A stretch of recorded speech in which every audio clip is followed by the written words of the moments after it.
Ever since the recent changes to the siege tank, the Terran versus Terran matchup has become one of the most technical and one of the most difficult matchups to play in all of StarCraft 2. I personally cannot figure it out for the life of me. I have a very difficult time in Terran versus Terran. So what I got for you today is a best of 3 between two of the very best Terran players in the world.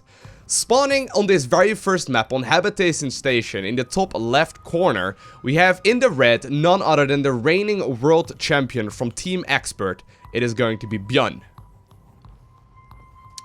And his opponent, playing in the blue, playing for Jin Air Green Wings, we have none other than the blue Terran known as Maru. Now, both of these players are extremely good. I mean, as you may have guessed, in order to be the reigning world champion, you basically have to win the world championships. ByuN has basically won it all at this point in StarCraft 2. He's extremely good. Also, in the months after, BlizzCon, he's been performing extremely well. I've been watching his live stream a whole bunch, and I'm honestly genuinely impressed with the way he controls his army. It is absolutely insane what he manages to get out of his army value. Like, He oftentimes wins fights with far less numbers than his opponent's armies have, and for some reason his control is just superior. And on top of that, like, he's pretty much the perfect Terran player at this point in time. On top of that, like, his macro is pretty much spot on. He makes very little mistakes in general, and as you may have guessed, I'm a little bit of a fanboy. I'm a little bit of a fanboy of this guy. He's just an absolute blast to watch.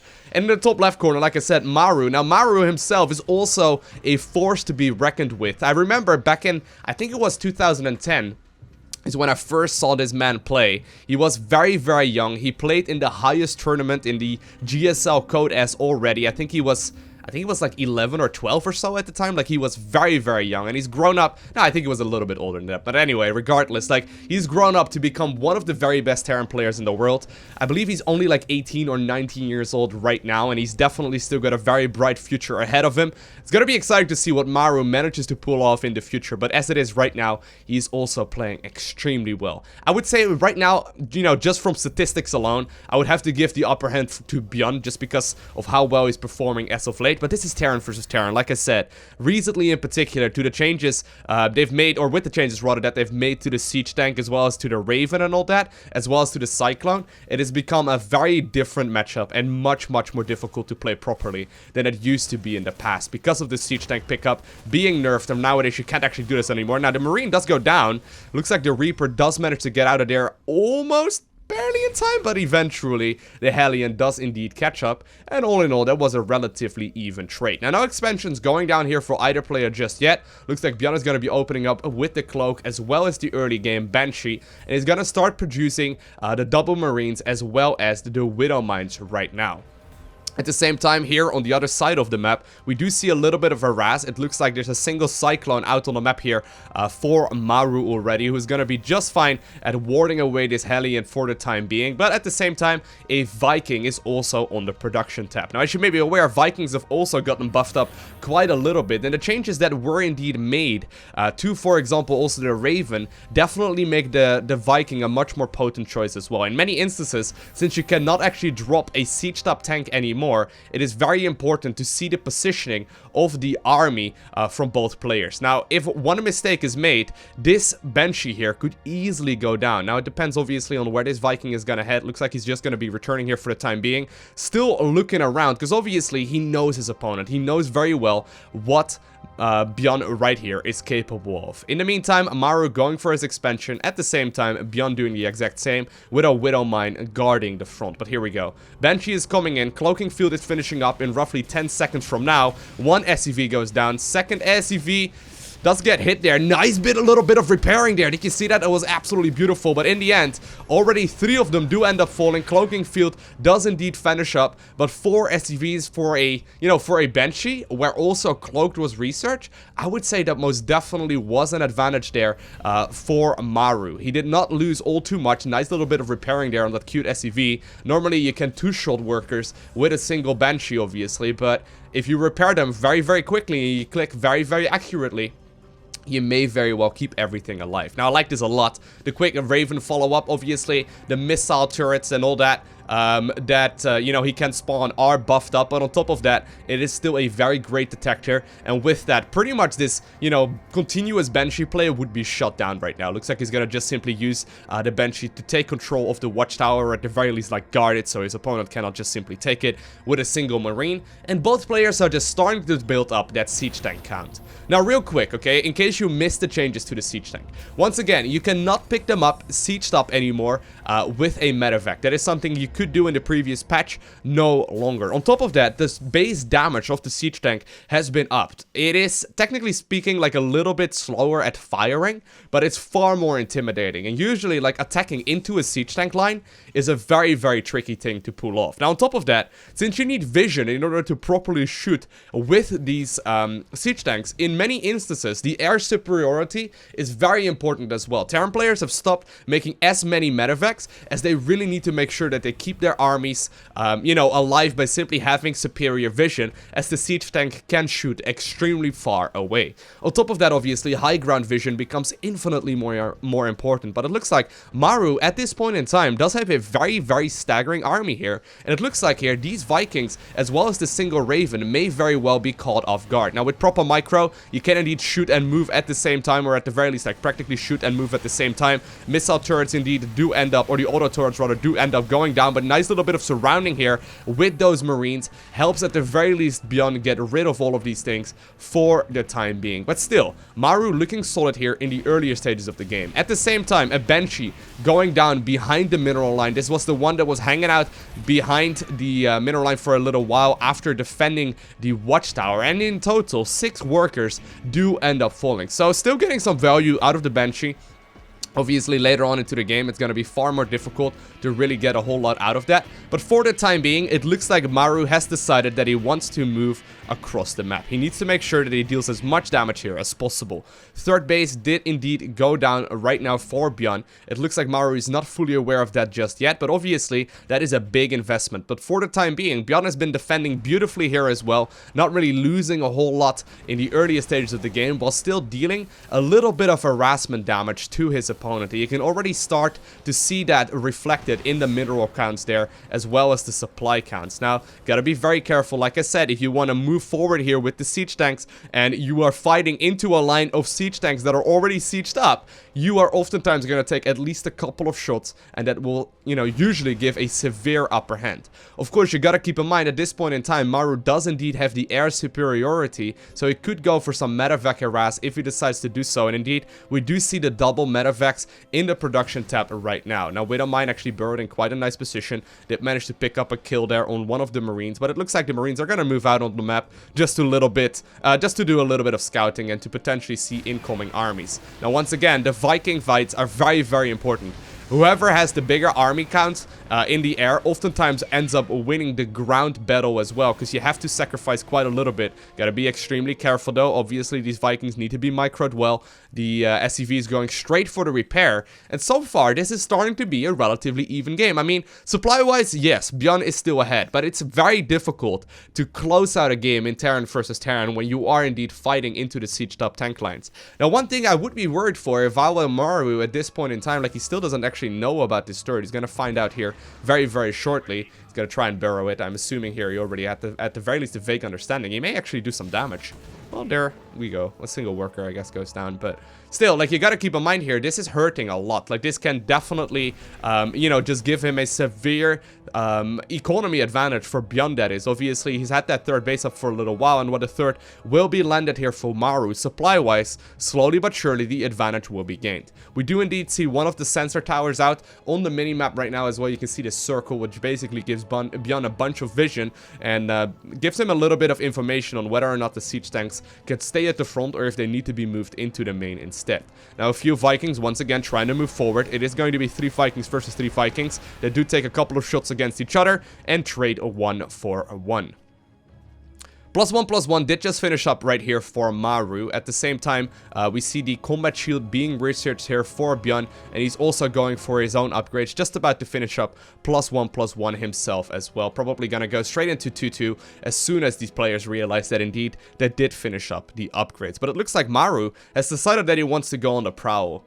Obviously, he knows about the fact that ByuN does not have a whole lot of vision in this area, but right now he does get a glimpse here of these medevacs, and it's very important that they do fight accordingly. Now, of course, you have to be careful. Landing the Viking indeed is the correct choice there, but at the same time, there is a fight going on right over this hill. Now, this is a tricky fight. Like I said, you need vision in order to shoot with your siege tanks. High ground advantages are huge in this scenario, and fighting into a siege top tank line is very, very difficult. With the proper control and splitting of the Marines, oftentimes you can still get quite a lot of value out of this. Siege tanks are shooting up. Once again, high ground advantage right here, definitely for ByuN. Couple of pot shots are being taken, and scans going down once again to get additional vision range. Looks like once more Maru has decided he's gonna try and move around while he is behind the supply count. One nice engagement can easily even up that score. +2/+2 is indeed being researched right now by both players. A nice little bit of high ground usage here, getting a massive lead there as far as the positioning goes, but he got to be very, very careful. Siege tanks on the low ground can still shoot up if they manage to, you know, get some nice vision there. Nice target firing by ByuN, shooting at the clumped up siege tanks instead, and so far I think this means that Maru is indeed going to be forced home. Immediate stim does go down here by these Marines. They do need to back up once again now that the siege tanks are sieging up on the low ground, but both players must be running out of scans here very, very shortly. Actually, they've been saving up energy here for quite a little while, but with that scan, that should be the last of it, and Maru is probably gonna try and, you know, turn around very, very shortly here. There's a massive army right now for ByuN though. Look at the supply counts, heavily in favor here for ByuN. Obviously, one good shot at all of these Marines will eliminate pretty much all of them, and a lot of the reinforcements have indeed arrived right now as well. ByuN is researching +2/+2, it's just about to finish up. At the same time, Maru's will roughly finish up around the same time, but obviously if the fight takes place in that little bit of a timing window, I would have to give the lead here to ByuN. Once again, nice scan going down, getting some vision there to the high ground. Once again, gotta be very careful with the splitting up of these forces. One misstep, and all of these siege tanks will be able to do so much damage. Once again, nice little bit of shooting going down, forcing the Marines of ByuN back after realizing that these siege tanks are indeed up in a proper position. A drop going down right now in the main base as well. You may very well decide to start moving across the map with those very, very shortly, or at the very least he may have actually just returned without me realizing it. But for the most part, these players are really trading blows here, and here we go, a massive drop going down here. Obviously, most of the units here from ByuN are going to indeed be at the front to try and defend this. Nice little bait forward here with the medevac to try and get some vision radius. Does indeed realize where the siege tanks are sieged up, and once again, these siege tanks are in a very scary position, and at this point, it looks like there are just simply more for ByuN. Is he gonna go for the drops yet? It looks like he's just simply gonna go and reinforce here. At the same time, a double drop from ByuN did manage to sneak by. May very well be pushing into this fort base right here while the fight here at the front is going on as well. And indeed, he does find this fort command center while establishing his own as well.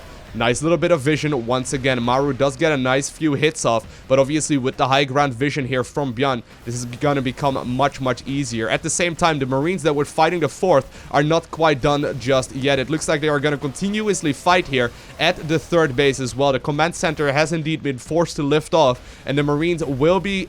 well, at the very least, they will probably be dealt with here eventually, but this is still a very, very risky force. Obviously, still medevacs here, ready to be picked up. He's gonna drop into the natural once more. Couple of workers do indeed end up falling, and at the same time, a fight here at the front is still going down. Looks like we do see a siege backwards right here from Maru. Is gonna try and stim forward. Very, very nice maneuvering here. Actually gets a lot of the siege tanks taken out of the equation, but he does lose most of the Marines in the process, and at this point, ByuN did indeed load up these medevacs full of units and forces his opponents backwards. At the same time, finally, these Marines here in the natural do get taken care of, but beautiful control here by ByuN really gives him a super nice upper hand here. Fort base has been secured, going for the planetary fortress here almost instantaneously, and you can notice here that the main bases will indeed start running dry, as well as the naturals very, very soon. And this is the time where ByuN starts to move across the map. Marines stimming forward, doing doing as much damage as possible. Still though,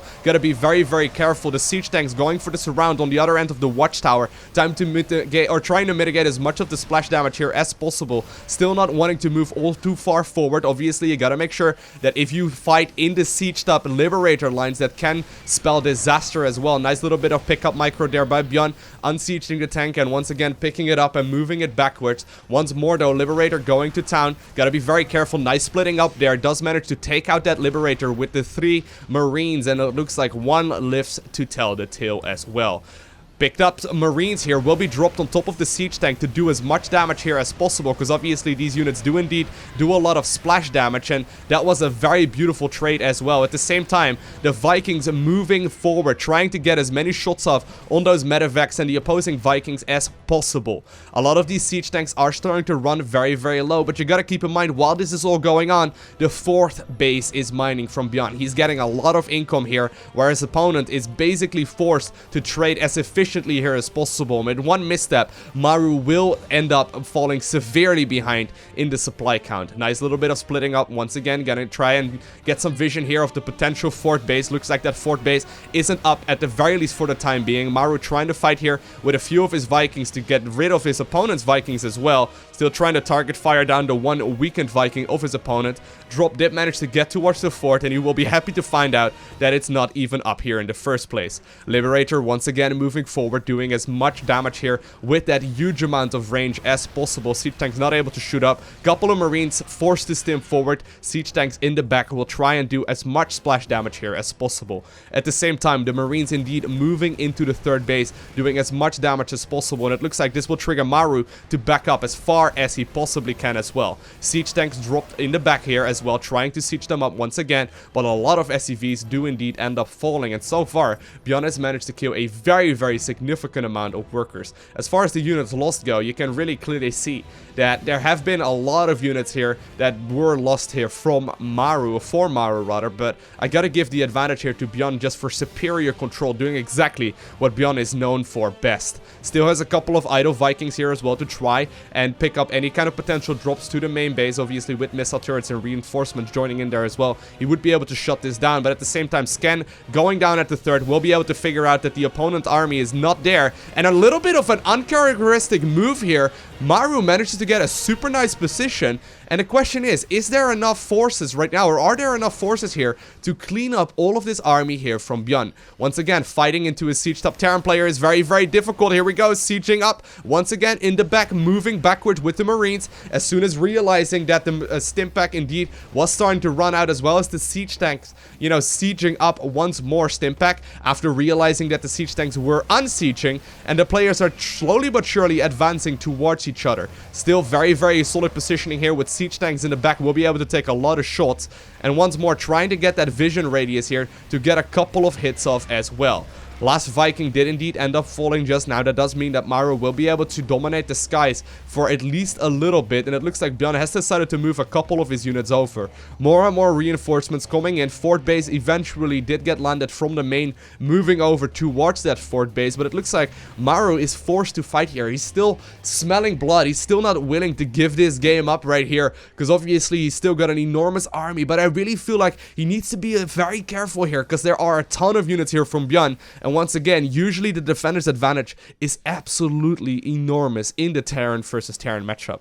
Very scary clumped up siege tank positioning here though. Obviously 1 misstep and these will all take a ton of splash damage. And still, these Vikings trying to look for any kind of drop play. I mean, neither player really have gone for any kind of drops here, but you can really see like the brilliance really comes down to the fact that both players are anticipating potential drops. Obviously these Vikings are doing as much damage here as possible. Looks like Maru is gonna get the upper hand here.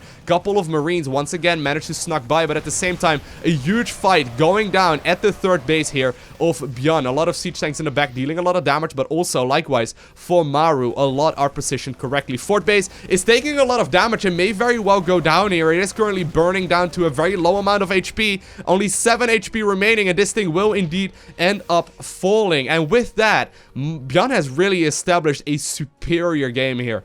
He's just been doing so much harassment damage, picking up so many workers in the totality of this game. I mean, 33 of them end up falling here. While both players are trading evenly when it comes to these army fights and without these with these engagements, but I really gotta hand it here to ByuN for just having the superior control here in this very first game. Now, of course, Maru is gonna be forced all in here. He needs to try and do something. He does land indeed the natural base to that fourth. Gonna go for the gold this time around, but still, like, there are so many workers here still available for ByuN. Now, we gotta keep in mind though that even though ByuN is here maxed out, right, and Maru is significantly behind when it comes to the army supply, it is still not game over just yet. I mean, he's got the gold base up running once again. Third is starting to run low here for ByuN. You can see he already has way too many workers here at the fort as well. And while he eventually will be able to secure his own fort as well, Maru right now has definitely got the superior positioning on that fourth base. Question is there enough army here remaining though? Look at this fight though, this is exactly what I'm talking about. Terran versus Terran is such a difficult game to play. I mean, if you make one misstep, the siege tanks will do so much damage. And you gotta keep in mind that so many little moves can grant you an advantage. Here we go, huge stim forward here by ByuN, managing to push forward, finally securing that lead that he was looking for here for the entirety of the game. And he manages to get rid of a lot of the siege tanks. ByuN more than likely will try his very best here to move forward. He needs to make sure that the gold base does not get a ton of mining off. At the same time, his own gold base has indeed been landed at the fort, but it looks like he's smelling blood, stimming forward with the rest of the Marines. And in this very first game, in this best of 3 series, ByuN picks up the victory. Now, I just want to emphasize how difficult it is to play like that. I mean, I have tried it many a times myself, and getting even remotely close is near impossible. It is so very, very difficult. Because obviously, you have to keep in mind that while we can see the entire map, at the very least we can see all of the vision, they in general have a very limited amount of information. And a lot of it comes down to also like guesstimating, I suppose, to where your opponent's army could potentially be sieged up and could potentially be positioned. On top of that, you gotta keep in mind that they're defending against drops that aren't even happening. They're trying their very best to rally to very specific locations, and one misstep and you just lose the game. It is such a difficult matchup, and ByuN right here playing it beautiful in game number 1, getting the 1-0 lead. Now, in the bottom left corner, he spawns once again on Daybreak Alley. We got none other than ByuN. And his opponent, as you may have already guessed, it is going to be none other than Maru. It is such a difficult matchup though. It honestly, like, if you've never played it before, I hope from this series right here, from these games, you can, you know, see the beauty in it. Because it sort of feels like playing like a game of chess, you know? I've played quite a lot of chess in at least like back in the day. I actually used to play a ton of it. I used to actually participate in tournaments and everything. But anyway, that's besides the point. Like, positioning and like indirect information is key. You really need to try your very best and anticipate what your opponent's moves are going to be, even though you don't really know exactly what could potentially be happening. It is a very, very tricky thing to do, and, you know, obviously in the past, you could just sort of load up all your siege tanks and stim forward and try your very best and land them all and get some lucky pot shots off, but right now, that really is not possible anymore, and the matchup has just become infinitely more difficult. Now, you can see here, by the production tab here on Daybreak Alley, the game is practically similar. I mean, it's practically the exact same game.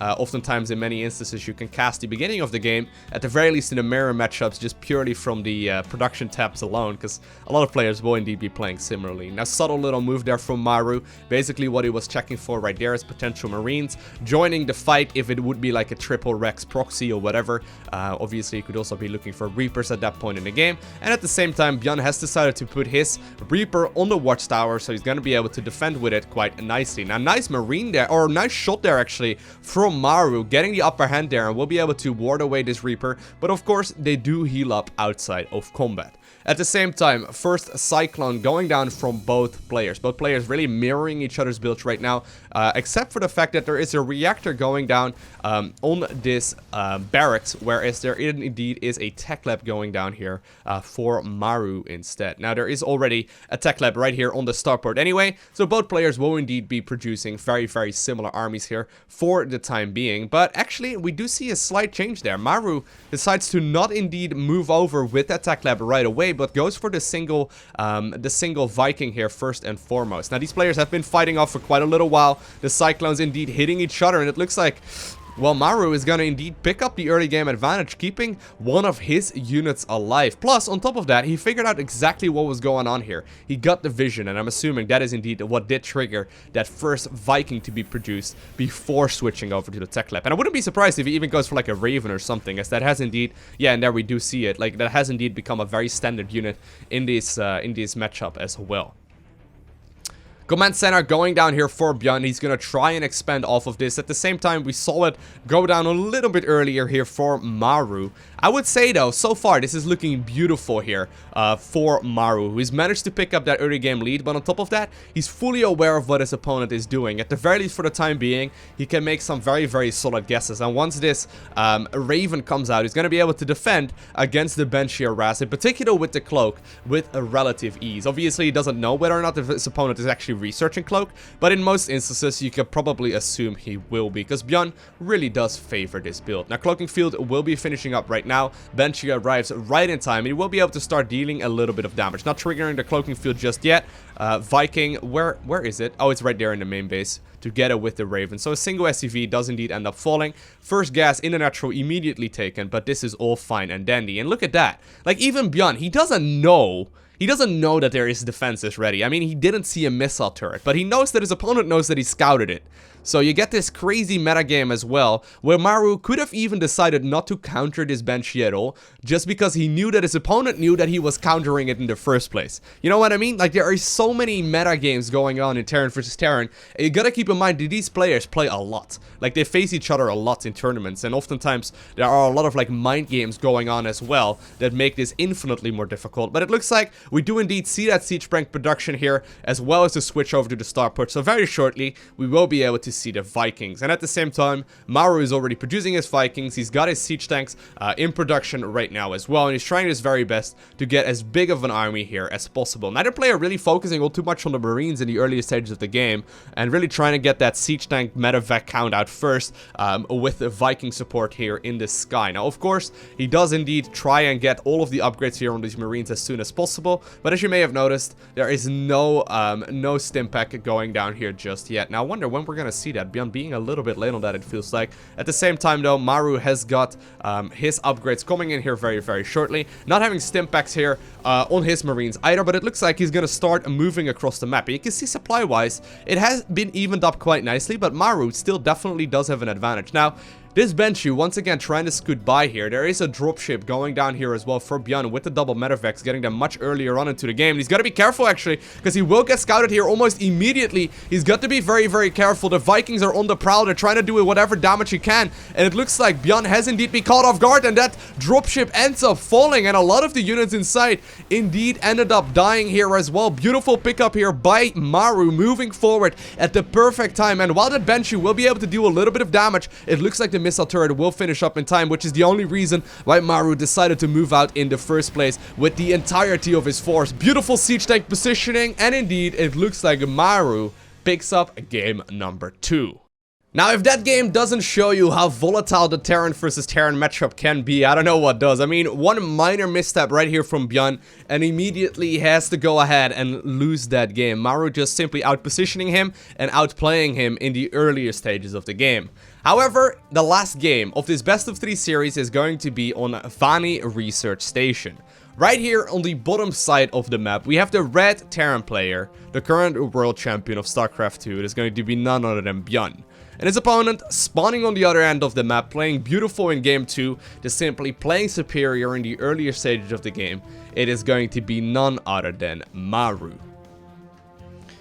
Now, I mean, besides the positioning, right? Besides, like, the perfect positioning and the guessing of the strategies that your opponent is going for, you have to keep in mind that while there are a lot of mind games going on as well, the standard in all of these matchups in general has not really been determined just yet. I mean, the new patch has only been up for, you know, really like a month or two right now, and a lot of the strategies are still constantly evolving. One of the things that I'm personally noticing in these games so far is that both of these guys really are playing far more Viking heavy than is the standard. Most players actually still make quite a lot of medevacs, but these players really get their stim pack far later into the game than, you know, at the very least used to be the common thing, and instead go for the Vikings early on and just don't get stim packs so they don't really need to heal up their units either. It's pretty fascinating how quickly a matchup can truly develop in that sense, and I mean, maybe a year from now, we will laugh at the strategies that these guys are playing right now, as, you know, it will just have been simply proven inferior to what will be possible at that time. I mean, the strategies are still evolving very, very quickly, and it all depends on what both of these guys want to go for. Now, quick factory going down here for Maru, and at the same time, we do see a different build here for ByuN. This is basically the strategy that ByuN ended up winning BlizzCon on. He decided to go for very, very heavy Reaper play in a lot of these games, and he follows it up with a single command center and sometimes even with a double command center. His Reaper control is arguably speaking, I guess it's not even arguably speaking at this point, the best in the world. He does need to go for that second gas here in the main relatively soon if he wants to continue onwards with the Reaper aggression. I guess we will have to figure out exactly what is going on. But of course, Maru no slouch himself, showing in that second game that he does indeed anticipate where his opponent's Reaper would be located as well, and simply, you know, just grabbing the advantage while sniping the first Reaper, and that game very quickly steamrolled in his advantage. Now, at this point though, Maru has no idea that there are this many Reapers out on the map already, and indeed more and more going down. Now, he does decide to switch here into a couple of Marines instead, gets that second a refinery up and running as well, and just gotta try and do as much damage here with the initial Reapers as he possibly can. At the same time, factory going down as well, but that command center is far earlier than his opponents will be, and while he's behind in tech with the pickup of this Reaper right here, a beautiful pickup actually, ByuN is gonna grab himself a nice little lead here, and it's gonna make it pretty powerful here in the earlier stage of the game. Now, lucky for Maru, who does already have his Cyclone out, he decides to go for the starport here, once again with the cloak as well. Cyclone almost picking off one of the Reapers, not quite getting it, but eventually Maru will be able to get his own expansion out as well. But this is really what ByuN does. Like, he establishes the early game lead. In many of the instances, that is where the game is indeed going to be, at the very least, like, largely determined, and then he decides to get the economy advantage. This is something very typical from ByuN's play, using Reapers, but also like Marines in the earlier stages to just simply out-control his opponent and grabbing the advantage. And I mean, in the previous game it didn't work out, but you could very quickly see that game steamroll in favor of Maru. After just, you know, picking up a single Reaper, he just simply had the game in his possession, at the very least as far as the map control and the vision and whatnot goes. Now, Maru does indeed have the economy disadvantage right now, but he does have the tech advantage. That does mean that he's got much higher tier units that his opponents has. I mean, you can see right now, actually, ByuN playing a relatively old school style, I suppose, going for that fast starport here as well, but going very heavy into the Marines.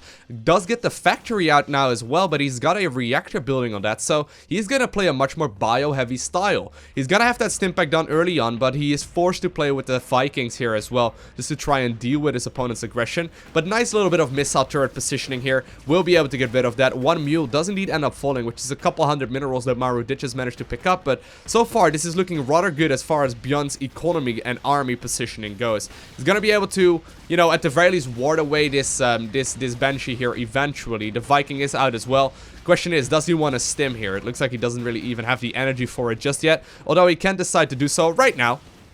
I mean, he's got the scan, but I don't know if he really, you know, wants to use it here, just in case he could potentially grab himself the advantage. And he's still saving up some more energy here, but really not taking any unnecessary risks, knowing that this energy on the cloaking field will be running out very, very soon.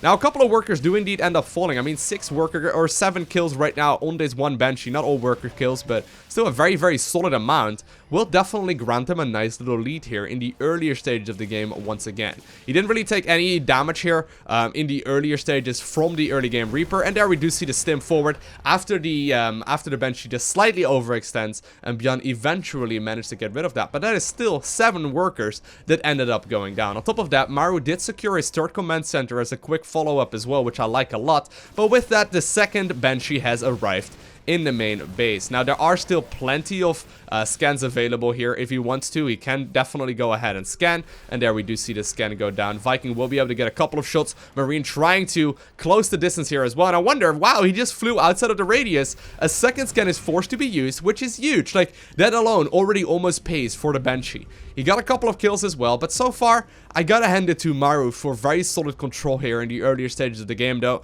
Still, you know, setting up a very, very nice economy here and having a very minor, you know, army supply disadvantage. I mean, it's 23 versus 34 right now, but he will be able to build that up very, very quickly. double Viking production right now in going down here on Maru's side of the map. Plus, on top of that, he is going to be able to start producing more and more siege tanks here very, very shortly. Plus, he can make a lot of marines. But it looks like ByuN has decided that he wants to move across the map here. No Fort gas guys are being taken for him just yet, so he's not going to be really, you know, producing a ton of high tier units. But interesting army composition here, though, from ByuN, going for something a little bit differently than his opponents. And you got to keep in mind, he just simply doesn't have a whole lot of Vikings, so he's going to have a very difficult, you know, settlement, I suppose, here to try and get rid of all of his opponent's units. I mean, look at the amount of Vikings that are out here already for Maru, getting a very nice air superiority, and that's going to be tough once the siege tanks do get into a proper position. But you got to keep in mind here as well is that Maru obviously will have a difficult time landing in this command center. Once the siege tanks are in position, that's great and all, but for the time being, it's going to be difficult to move over. And it looks like one single marine here does indeed scout out that his opponent indeed did go for the third command center as well. He has to pay for it with his life for that information, but at the very least, the Terran Dominion on the Maru end of the map does get a nice little bit of information that gives them a very solid amount of, you know, a very, very solid advantage in that regard. Now, a couple of missile turrets already going down as well. Even though he does have the air superiority, he does know that there is still a chance that the dropship scoots on by, and with this one patrolling Reaper, you can really see, like, if you look at the minimap right now, the vision of ByuN at this point in the game is insanely good. He knows that the third command center will more than likely land here very, very shortly, having one marine here in the back, and I wouldn't be surprised if he's gonna try and pressure this quite a little bit. Now, the siege tanks are on the low ground right now. It looks like the sensor tower is up in a natural, so this will allow him to feel a little bit more comfortable with the positioning, and another sensor tower going down here at the front as well. ByuN randomly once again picking up a very nice army supply lead. You can see, like, he's just ahead in this early stages of the game. He's just, even though he's lost quite a lot of workers here in the early stages as well, I guess his macro has just been superior to his opponents, even though Maru has not really been flooding a whole lot throughout this game either. +1/+1 just about to finish up right here from Maru as well. That is huge. That is a very nice set of upgrades. And you got to keep in mind that at the same time, there are not that many upgrades here just yet in the engineering base here for ByuN. He's going to be able to start researching +2/+2 here very, very shortly, but it's a little bit after Maru starts up his own. And you can see, like, the vision at this point in the game, though, it definitely once again has shifted back to Maru. I mean, Maru knows pretty much everything where his opponent could potentially be moving, and you can notice here, just by, you know, a couple of these properly positioned sensor towers, he just, you know, is fully aware of the positioning of his opponent's units. Still having that one siege tank in the natural as well to pick up potential dropships, having a nice ring of missile turrets, so drops in the main won't really be able to do a whole lot. And it looks like, even though the openers were different from both of these players, the eventual results are looking relatively similar. Maru once again picking up the supply lead here now that the third base is up and running. In the meantime, though, ByuN has managed to do the same on his side of the map, and it looks like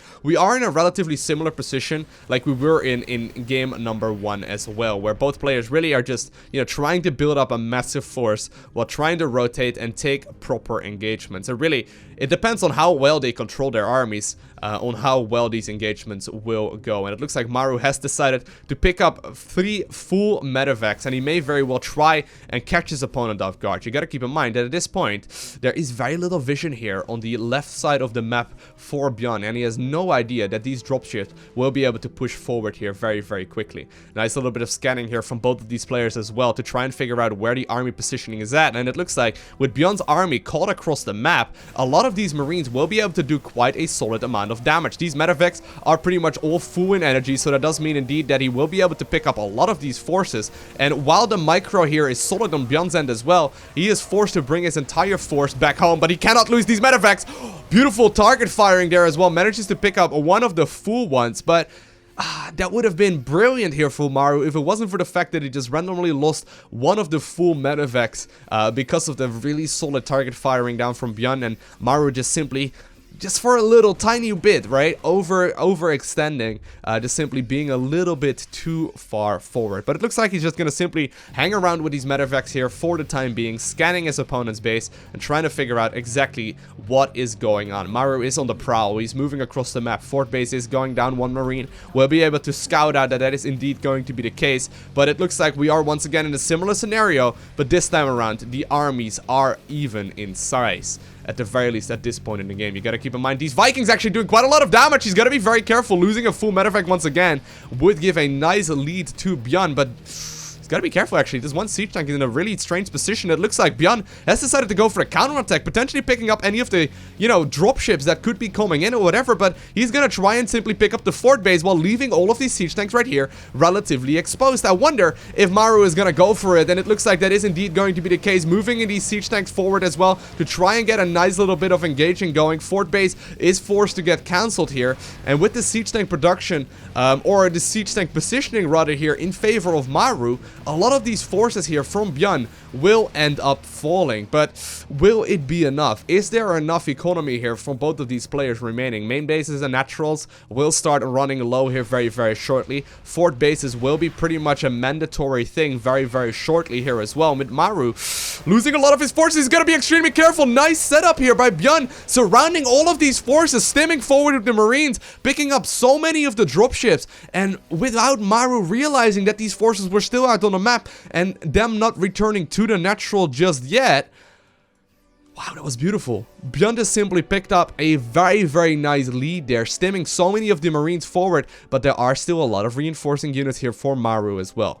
You can see, like, army-wise, yes, there is about a 10 supply advantage here for ByuN, but that is nothing game-ending just yet. Once again, proper siege tank positioning, rather, could definitely still spell disaster for either of these players. And Maru still having a very, very nice lead in that regard. He's flying over the main command center towards the fourth base right now as well. It looks like ByuN instead decided to go and make a fourth at the gold base, and he's gonna try and mine from that for the time being. Now both players trying to set up nice little bit of engagement here, get some vision here of potential dropships that could be moving in. Command center will be landing here at the gold base very, very shortly as well, after I guess the natural or the third base was indeed falling down. Actually, he just simply remade another base here instead, and he's gonna land that over towards the gold base here very, very shortly. But both players just sort of, you know, engaged in like an interesting fight, right? Like, neither of them really wants to move forward.